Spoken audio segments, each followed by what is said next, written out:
제가 미국에 있었던 교회에서 거기 미국 목사님께서는 늘 이렇게 말씀하셨어요. 우리에게 성경이 있는데 이 성경을 쫙 압축하면 그 성경에서 엑기스가 딱 나온대요. 그러면 그 엑기스가 뭐냐면 바로 하나님의 사랑이라는 거예요. 이 성경을 하나님의 러브레터, 바로 우리를 향한 그 하나님의 편지로 비유를 하고 있습니다. 그런데 제가 성경을 읽어보면 참 가슴이 아픈 게, 하나님은 우리를 너무너무 사랑하시고 계속해서 우리를 부르시고 우리를 원하시는데, 이스라엘 백성들을 보면 어떻게 참 하나님을 그렇게 사랑하다가도 떠나고 계속 그렇게 하나님을 반복하면서, 마치 하나님의 입장에서 그 가슴 아리가 얼마나 아프고 힘드실까, 좀 이런 마음들이 말씀을 읽으면서 전해집니다.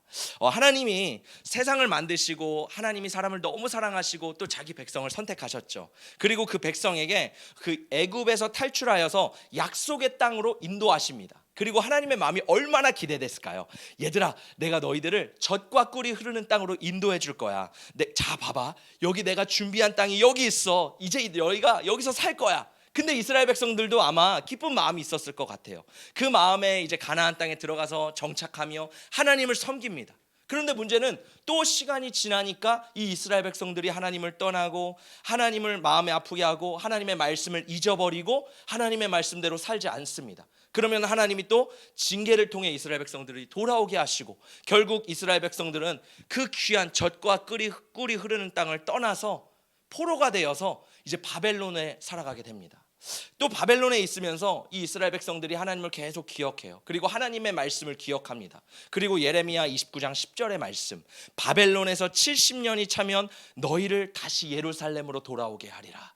하나님의 그 언약의 말씀을 붙잡고, 이스라엘 백성들 중에서도 하나님의 언약을 붙잡는 그 신실한 사람들이 바벨론과 페르시아에 있었습니다. 근데 하나님이 정말 약속하신 것처럼 이 70년이 지나니까 페르시아의 고레스 왕이 바벨론의 벨사사를 살해하고 그 땅을 점령합니다. 그리고 이 바벨론 제국이 이제는 페르시아 제국으로 됩니다. 그러면서 이 하나님의 약속과 같이 그 1년 뒤에 어떤 일이 일어나냐면, 이 고레스 왕이 이스라엘 백성들을 진짜로 예루살렘으로 돌아보내는 거예요. 그게 바로 뭐예요? 1차 포로 귀환.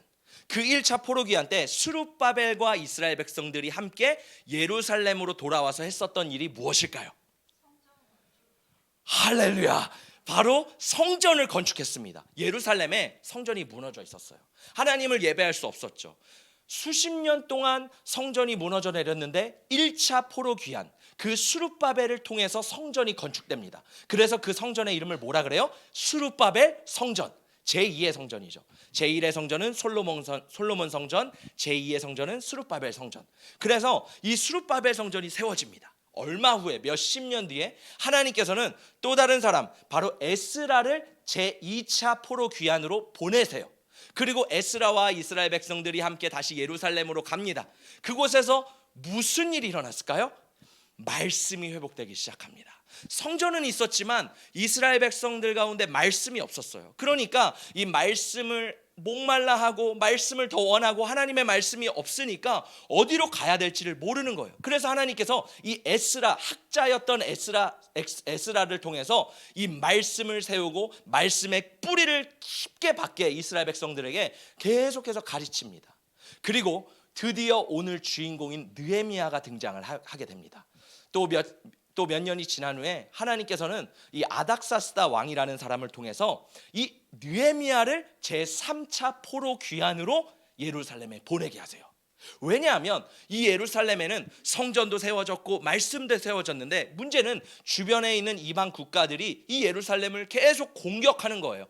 어느 정도 세워졌다 싶으면 공격해서 약탈해가고, 어느 정도 세워졌다 싶으면 또 공격해서 무너뜨리고, 그러다 보니까 이 느헤미야를 통해서 하나님이 건축하시는 게 뭐예요? 성벽을 재건하십니다. 할렐루야! 하나님께서 우리 교회와 또 우리 삶 가운데 이 성벽을 재건하여서 건축하여서 더욱더 견고한 또 우리의 삶이 되기를 예수님의 이름으로 축복합니다. 하나님은 스룹바벨, 에스라, 느헤미야를 통해서 이 제2의 출애굽을 하시고 이스라엘 공동체 안에 하나님의 사랑을 다시 회복하십니다. 오늘 이 말씀을 통해 우리 가운데 그 사랑이 회복되고 하나님을 향한 그 말씀이 회복되기를 예수님의 이름으로 축복합니다. 자, 그렇다면 이 느헤미야는 어떤 사람이었을까요? 느헤미야는요, 페르시아 제국의 이 아닥사스다 왕의 술관원이었습니다. 우리가 술관원이라고 생각하면 굉장히 뭐 하찮은 내시 정도로 아마 생각을 하실 것 같아요. 그런데 이 당시에 술관원은 굉장히 중요했습니다. 우리가 사극 드라마를 보면 우리나라 조선시대나 옛날 그런 시대에도 이러한 술관원과 같은 역할을 하는 사람들이 있었어요. 왕이 먹는 그 음식을 먹기 전에 은수저를 넣거나 또 궁중에서 그 음식을 맛보면서 여기에 독이 있는지 없는지를 확인하는 사람, 그 사람이 바로 술관원이었습니다. 그래서 이 당시에는 굉장히 독설이 많았다고 해요.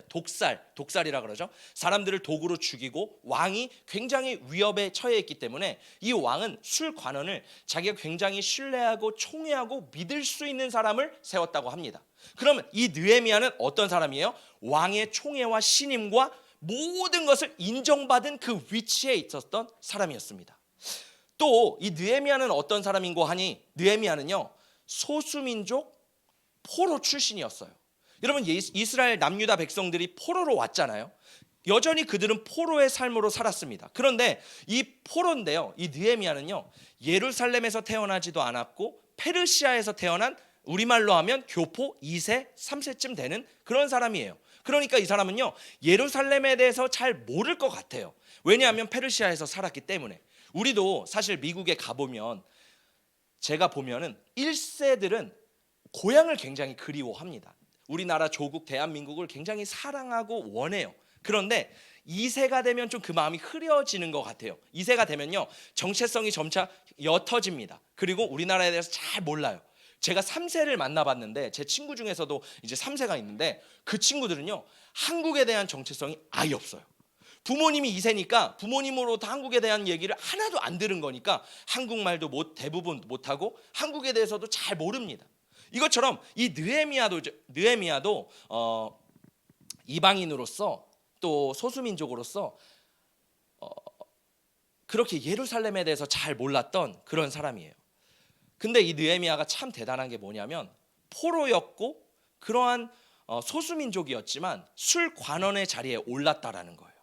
우리가 보면 많은 사람들이 미국은 기회의 땅이다, 미국은 자유의 땅이다, 그래서 미국을 굉장히 좋아합니다. 근데 사실상 미국에 가면요, 보이지 않는 장벽이 있어요.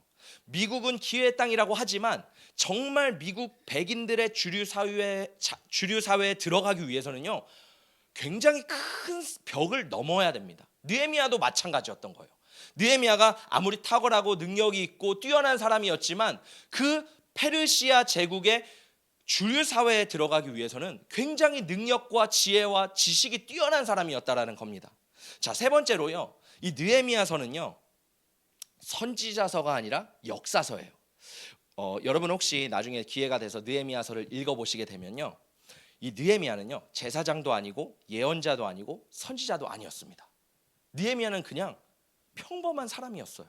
그런데 되게 신기한 것은 하나님이 느헤미야서에서 느헤미야에게 직접 말씀하신다는 내용이 하나도 없어요.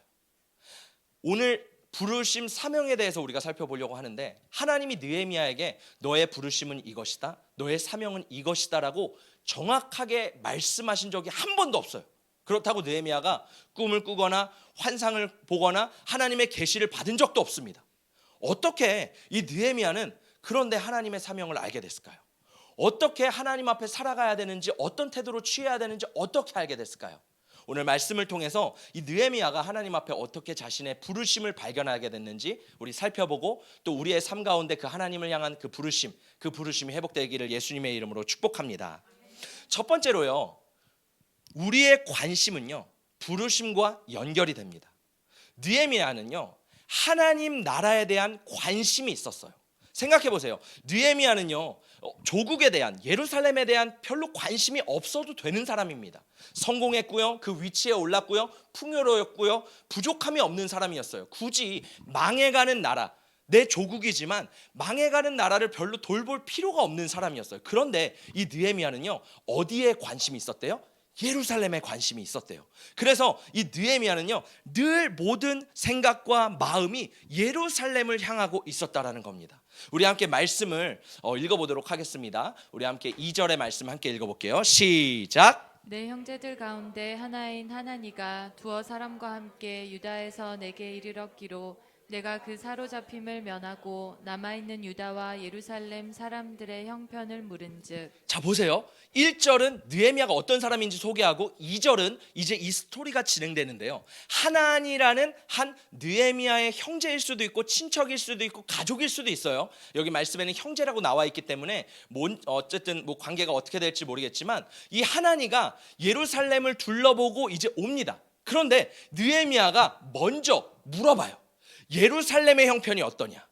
지금 예루살렘의 상황이 어떠냐라고 물어봅니다. 여러분 다시 한번 말씀드리지만 느헤미야의 입장에서 예루살렘에 대한 형편과 관심은 없어도 돼요. 근데 이 느헤미야는 이상한 행동을 합니다. 바로 예루살렘에 대해서 물어봐요. 그리고 4절에 이러한 행동을 합니다. 내가 이 말을 듣고 앉아서 울고 수일 동안 슬퍼하며 하늘의 하나님 앞에 금식하며 기도하며. 여러분 이 하나니가요 예루살렘에 있는 상황을 말해줍니다. 지금 예루살렘에 이방인들이 와서 우리 민족을 괴롭히고 있습니다. 그곳에 성전은 있지만 성벽이 없어서 이 나라가 무너지고 있습니다. 이 나라의 형편이 정말 정말 가슴이 아픕니다 라고 했을 때요 이 얘기를 들었던 느헤미야는 어떻게 해요? 바로 하나님 앞에 앉아서 웁니다. 그리고 금식하며 기도하기 시작해요. 여러분 우리는 이 말씀을 읽어보면 당연한 거 아니야? 하나님의 사람이 당연히 기도하고 우는 게 당연한 행동 패턴 아니야? 여러분 그러나요? 한번 생각해 보세요. 여러분이 느헤미야라면 정말 가슴을 치고 울었겠어요? 저는 이 말씀을 보면서 좀 신기했어요. 아니 도대체 느헤미야는 어떤 마음이 있었길래 이러한 사건이 이렇게 충격적이었었지? 왜 굳이 금식하며 기도할 정도로 이게 큰 문제인가? 저는 이런 생각을 합니다. 그런데요 이 느헤미야에게 있어서 예루살렘은요 1300km나 떨어진 먼 타국이고 외국입니다. 어떻게 보면 외국이에요. 소망이 없는 나라예요. 그럼에도 불구하고 느헤미야는요 그 나라를 걱정하고 하나님 앞에 무릎 꿇습니다. 왜요? 느헤미야는요 예루살렘을 향한 간절한 마음이 있었다는 거예요. 하나님 나라를 향한 소망이 있었다는 겁니다. 어떻게 느헤미야 안에 그 하나님의 나라에 대한 소망이 있었을까요? 느헤미야에게 있어서요 부모님의 신앙 교육이 있었어요. 부모님의 믿음 교육, 역사 교육이 있었습니다. 느헤미야가 어렸을 때 자랐을 때부터 늘 부모님은요 이스라엘의 역사, 하나님 나라의 역사를 계속 가르쳐 주셨습니다. 어떻게 그것을 알 수 있냐면 7절의 말씀을 읽어보면 알 수 있어요. 우리 함께 읽어보겠습니다. 시작. 주를 향하여 크게 악을 행하여 주께서 주의 종 모세에게 명령하신 계명과 율례와 규례를 지키지 아니하였나이다. 지금 느헤미야가 하나님 앞에 기도하는 장면인데요. 느헤미야는 예루살렘의 문제의 핵심을 딱 집어냅니다. 뭐예요? 하나님께서 모세에게 명령하신 계명과 율례와 규례를 지키지 않았대요. 하나님께서 분명히 말씀하셨어요. 너희가 내 계명을 지키면 내가 너희에게 축복해 줄 거야. 근데 너희가 내 계명을 따르지 않으면 너희를 흩을 거야. 너희를 저주할 거야. 하나님께서 신명기에 그렇게 말씀을 하시죠. 느헤미야도요 부모님에게서 계속해서 말씀을 듣고 배웠던 거예요. 여러분 생각해 보세요. 이건 당연한 일이 아닙니다. 미국에 가서요 3세에게 한번 당신 이순신 아세요? 당신 세종대왕 아세요? 물어보면요 제가 봤을 때 100이면 100 모릅니다. 한국은 알아도요 그런 역사, 깊은 역사, 우리나라의 모든 역사들을 모릅니다. 근데 느헤미야는요 이 이스라엘의 역사를 정확하게 알고 있었어요. 그리고 하나님께서 왜 우리 민족을 흩으시고 포로로 만드셨는지에 대해서 정확하게 진단이 내려집니다. 왜? 하나님의 말씀을 늘 묵상하고 배웠기 때문이에요. 우리의 삶 가운데서도요 하나님의 말씀을 아는 게 정말 중요합니다. 그리고 자녀들에게 하나님의 말씀을 가르치는 게 참 중요한 것 같아요. 유대인들은요 13살이 되기 이전에 부모님이 이스라엘 유대인들에게 말씀을 가르칩니다. 내가 누구이고 내가 어떻게 살아야 되는지 정체성, 세계관, 가치관이 생겨나기 그 13살 되기 전에요 너는 하나님의 아들이야, 너는 하나님의 딸이야, 너는 하나님의 자녀야, 너는 하나님이 쓰실 거야 라는 그러한 하나님의 메시지, 정체성을요 유대인들은요 계속 심겨줍니다. 그러면 유대인들 자녀들은 어떻게 돼요? 하나님의 말씀을 암송하고 외우고 커져가면서 내 정체성이 하나님 뿌리 앞에 계속 박혀지는 거예요. 그리고 신명기에 이런 쉐마의 말씀이 있죠. 너는 오직 여호와 하나님 너희 하나님만 사랑하라. 그리고 또 어때요? 너희의 미간 머리에다 말씀을 붙이고 손목에다 붙이고 또 문 앞에 문설주에 붙이고 늘 하나님의 말씀을 붙이고 가르치고 또 자녀에게 배우게 하고 가르쳐 지키게 하라. 이 말씀을요 유대인들은 늘 외우며 암송합니다. 그러니까요 이 유대인들은요 말씀을 알 수밖에 없는 거예요. 역사를 알 수밖에 없는 거예요. 모든 사람은 세상에서 태어날 때요 죄성을 가진 죄인으로 태어납니다. 너무 예쁜 아기도 정말 저희 막내 딸 너무 예쁘지만 제 눈엔 너무 예쁘지만 그 딸도요 죄인이에요. 늘 오빠 장난감을 뺏어가는 죄인입니다. 그런데요 그 자녀 가운데 하나님의 거룩한 말씀을 심어주고 하나님의 말씀으로 양육할 때요 어떻게 돼요? 그 안에 말씀의 씨앗이 자라나는 거예요. 저는 우리 성도님들도 마찬가지라고 생각합니다. 우리 안에 말씀의 씨앗이 계속해서 심겨지고 하나님의 말씀의 씨앗이 뿌리 내릴 때 그 거룩한 땅에 씨앗이 심겨져 정말 아름다운 나무가 되는 저와 여러분 우리 교회가 되기를 예수님의 이름으로 축복합니다. 그렇기 때문에요 이 느헤미야는 부모님으로부터 계속해서 말씀 교육, 믿음 교육을 받았기 때문에 하나님 나라에 대한 관심이 있었어요. 예루살렘에 대한 관심이 있었어요. 그래서 이 예루살렘의 형편을 듣고 즉각적으로 하나님 앞에 금식하며 기도합니다. 왜? 거룩한 관심은요 부르심으로 이어지기 때문에요. 우리 청년들도 몇 명 있는데 우리 청소년도 있는데 우리 하나님 나를 향한 부르심을 어떻게 깨달을까요? 관심이에요. 우리 어른들도 마찬가지입니다. 하나님 부르심을 아직도 찾고 계신 분들이 있을 거예요. 그런데요 내가 관심 가는 곳, 내가 눈이 가는 곳, 내 마음이 가는 곳에 하나님의 부르심이 있는 줄 믿습니다. 어느 목사님이 이 미국에서 한국 전쟁의 피해를 얻은 이 고아들 또 그 피해를 받았던 그 사진들을 찍고 다큐멘터리를 찍어서 이제 미국에 돌아가서 그 미국 상류층에 있는 그 사람들에게 그 영상을 보여줬다고 합니다. 근데 한 부부가 그 영상을 보면서 너무 가슴이 아팠던 거예요. 왜 한국에 있는 고아들이 계속 생각나고 집에 가서 이제 자려고 하는데도 계속 눈에 아른거리는 겁니다. 잠을 자려고 해도 잠을 잘 못 자고 계속 그 생각이 떠올라서 이제 결심을 합니다. 한국에 가서 이 고아들을 내가 입양해야겠다. 그래서 이 부부가요 그 한국전쟁 이후에 한국에 가서 6명의 고아를 입양하게 돼요. 그리고 미국에 돌아와서 키웁니다. 그런데도 6명을 입양했는데도 불구하고 계속 그 자녀들이 한국에 있는 그 고아들이 떠오르는 거예요. 어떡하지 하다가 다시 한번 이들이 대한민국에 갑니다. 그래서 한국에 가서요 이번에는 12명의 아이들을 입양해요. 그리고 8명은 자기의 자녀로 하고 4명은 다른 집에 연결시켜 주어서 입양을 가게 합니다. 이 부부가 지금 12명의 아이를 데리고 사는 거예요. 근데 문제는 이 마음이 멈춰지지가 않는 거예요. 12명과 함께 사는데도 한국에 있는 고아들 또 그 전쟁의 그 폐해들이 계속 떠오르는 겁니다. 그래서 이 부부가 어떻게 하기로 결단을 하냐면 자신들이 가진 전 재산을 다 팔아버려요. 그리고 재단을 세웁니다. 그 재단이 뭔지 아세요? 홀츠 재단이에요. 그 부부는요 홀츠 부부였어요. 그래서 그 부부를 통해서요 이 땅에 고아들을 또 미국에 보내고 고아들을 매칭해주는 그러한 단체가 생기게 됩니다. 여러분 이 홀츠 부부의 이야기를 들어보면요 하나님이 직접적으로 꿈으로 비전으로 계시로 말씀하지 않으셨어요. 음성으로 말씀하지 않았어요. 그런데요 중요한 게 하나가 있어요. 이들의 마음이 늘 하나님의 마음에 있는 곳에 있었다라는 거예요. 그래서 말씀을 보면요 하나님이 우리에게 소망을 주신대요. 소원을 주신대요. 제가 읽어보겠습니다. 너희 안에서 행하시는 이는 하나님이시니 자기의 기쁘신 뜻을 위하여 너희에게 소원을 두고 행하게 하시나니. 할렐루야.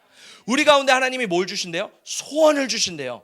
하나님의 나라를 향한 소원, 하나님의 뜻을 향한 소원을 부어주셔서 늘 그 소원에 우리가 애끓는 겁니다. 늘 눈에 밟히는 겁니다. 여러분의 마음은 어디를 향하고 계십니까? 하나님께서 우리 눈에 거룩한 관심을 허락하신다면 그 거룩한 관심은 우리의 부르심과 연결되는 줄 믿습니다. 저는 우리 사랑하는 성도님들이 하나님의 마음을 품고 하나님의 눈이 있는 곳에 내 눈이 있어서 정말 그 하나님의 부르심에 연결되고 연합되는 저와 여러분 되시기를 예수님의 이름으로 축복합니다. 두 번째는요 하나님이 부르심을 줄 때요, 우리에게 달란트를 주신다라는 거예요. 이 느헤미야를 통해서 이제 놀라운 사역이 펼쳐지는데요. 성벽을 건축하는데 여러분 며칠 만에 건축이 완공됐는지 아세요? 52일 만에 완공이 됐습니다. 정말 대단한 거예요. 생각해 보세요. 예루살렘에는요, 성벽을 지을 재료가 없습니다. 뭐 도구도 없습니다. 별 대단한 사람들도 없습니다. 그런데 이 느헤미야를 통해 3차 귀환을 통해서 하나님이 어떻게 하시냐면 모든 재료와 또 그 길을 1300km를 지나갈 수 있는, 보호할 수 있는 군대와 또 왕의 조서를 줘서 모든 국경을 통과할 수 있도록 하나님께서 그 모든 길을 열어주세요. 생각해 보세요. 느헤미야는요, 당시에 포로 출신입니다. 아무것도 할 수 없는 사람입니다. 그런데 하나님이요, 이 느헤미야에게 한 가지 달란트를 주셨다라는 거예요. 느헤미야는 그 자기가 가진 한 달란트로 하나님의 나라를 위해 쓰임을 받았다라는 겁니다. 뭐예요? 술관원. 하나님이 맡기신 그 직책, 술관원이라는 직책을 통해서요, 이 느헤미야는 이 달란트를 가지고 하나님의 나라를 회복합니다. 이거는 느헤미야뿐만 아니라 에스더도 마찬가지예요. 여러분, 에스더를 보면요, 에스더의 부모님이 일찍 떠납니다. 그리고 그 삼촌 모르드게가 이 에스더를 키우죠. 양육합니다. 그리고 에스더가 너무 예뻐서 이 페르시아의 아하수에로 왕의 왕비로 이제 뽑히게 되죠. 그런데 문제는 이 하만이 모르드게와 유대인들을 죽일 계략을 펼칩니다. 그때 이 모르드게가 에스더에게 말합니다. 민족을 구해야 됩니다. 지금 우리 민족이, 유대인들이 죽을 위기에 처해 있습니다. 우리를 좀 살려주세요 라는 상황 속에서 막 요청을 하는데, 여러분, 에스더가 이렇게 말합니다. 제가 지금 왕에게 나아가면 저는 죽습니다. 저는 30일 동안 왕에게 나아간 적이 없습니다. 이 당시에 페르시아 제국은요, 왕이 누군가를 불러야지만 왕을 만날 수 있었던 거예요. 심지어 왕비조차도 왕이 불러야지만 만날 수 있는 거예요. 근데 30일 동안 에스더를 부르지 않는 거예요.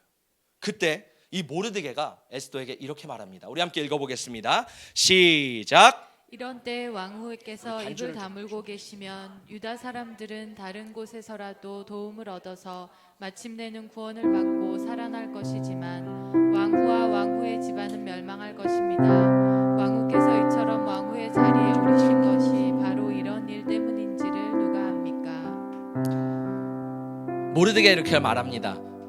만약에 왕후께서 입을 다물고 계시면, 이 상황 가운데 조용히 계시면 다른 누군가가, 하나님께서 다른 누군가를 통해서 일하셔서 우리 백성을 구원할 것입니다. 그런데 당신과 우리 가족은 다 죽게 될 것입니다. 하나님께서 왕후를 왜 왕으로 세우셨겠습니까? 바로 이때를 위함이 아닌 줄 믿습니까? 그때요, 이 에스더는요, 금식을 하고 페르시아의 법을 어기고 내가 죽으면 죽으리이다, 이러한 결단을 하고 왕에게 나아갑니다. 그리고 어떻게 돼요? 유대 백성들을 다 구원하게 돼요. 하나님께서 분명히 우리 한 사람 한 사람 가운데 달란트를 주셨어요. 하나님의 나라를 세우고 성벽을 세우고 하나님의 영광을 위해 쓰임받을 수 있도록 달란트를 주셨습니다. 어떤 분은 그 달란트를 가지고 계속해서 남기는 자가 있고, 어떤 자는 그 달란트를 숨겨두는 자가 있대요. 하나님이 우리를 만드셨을 때 분명히 한 달란트씩은 꼭 주셨대요. 예전에 혹시 그런 거 보셨어요?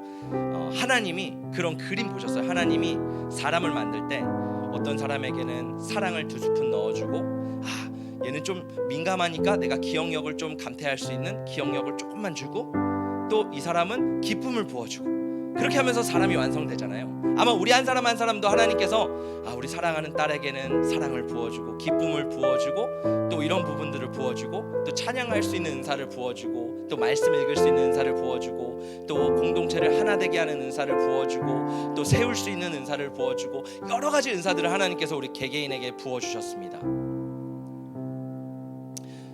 여러분, 혹시 다른 사람보다 내가 가진 그 달란트는 무엇인가요?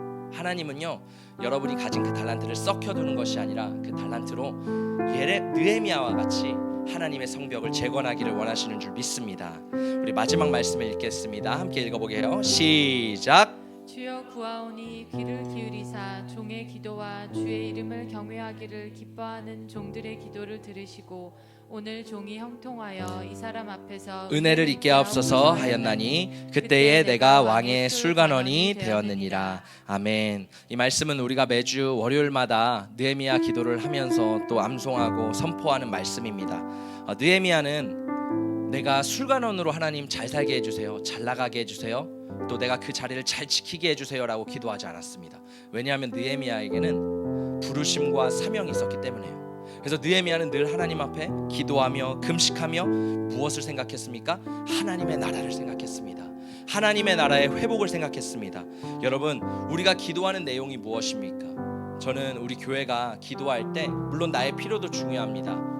나의 삶의 안전도 필요합니다. 그러나 너희는 먼저 그의 나라와 그의 의를 구하라. 그리하면 이 모든 것을 내게 더하시리라. 하나님의 나라와 하나님의 의를 구할 때 하나님께서 우리의 삶 가운데 풍성한 은혜를 넘치게 부어주실 줄 믿습니다.